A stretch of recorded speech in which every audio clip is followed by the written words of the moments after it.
If you're just getting into, or you're thinking about getting into running, or maybe more specifically, trail running, stick around because tonight I'm going to go through my top tips as a beginner to help you get started.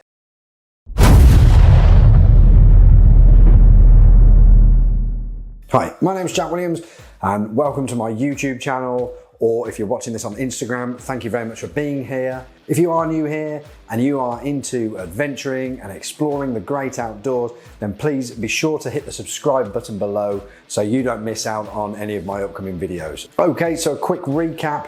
This is week number 2. This is vlog number 2 on my journey from couch to ultra, or non-runner to ultra. So last week marked 100 days from when I started training, or really even just started running, ahead of an ultra marathon that I'm taking part in later this year, and that is the Ultra-Trail Snowdonia. Now, if you don't know what an ultra marathon is, it is basically a marathon. It's any distance that exceeds that of a standard marathon.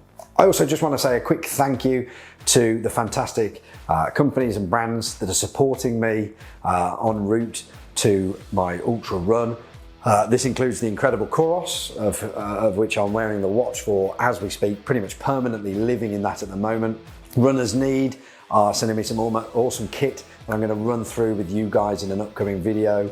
On Running are the guys who make the shoes that keep my feet intact whilst running. High Five are doing a lot to help me with the nutrition that I need to focus on during my training or some of my longer training runs, and also the event itself.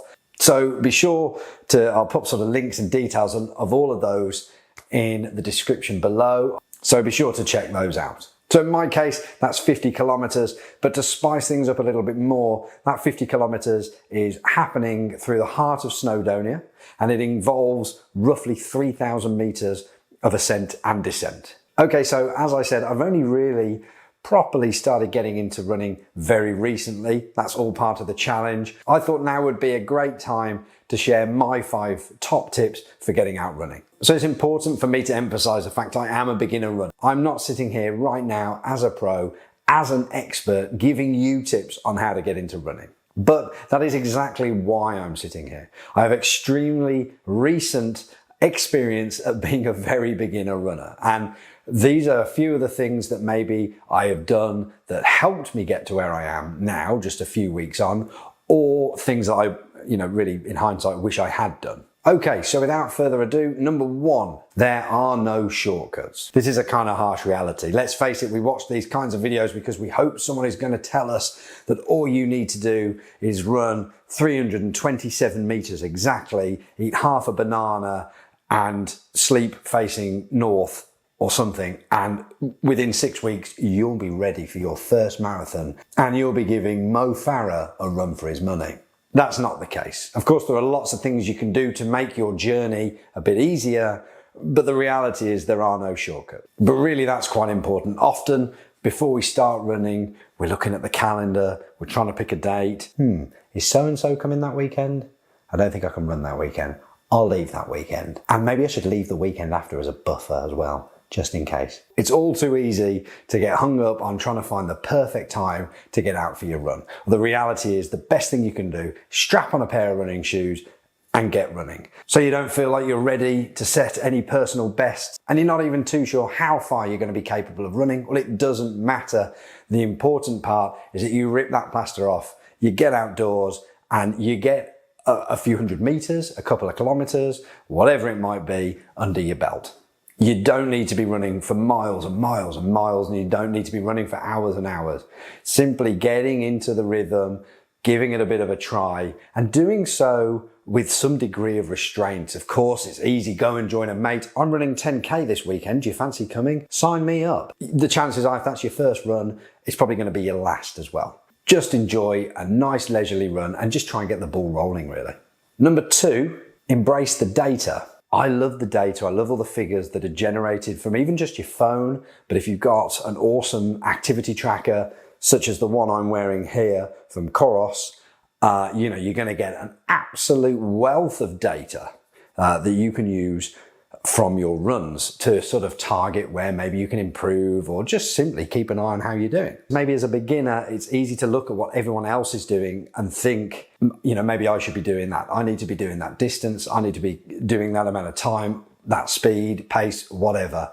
And it's all too easy to look at various apps from Strava, or whatever it might be, and think, you know, these are the targets I need to be hitting. Okay, so whilst I say embrace the data, embrace your data. Don't compare it to someone else, at least not yet. Of course, running can become competitive. At that point, yes, you need to start comparing your data to others.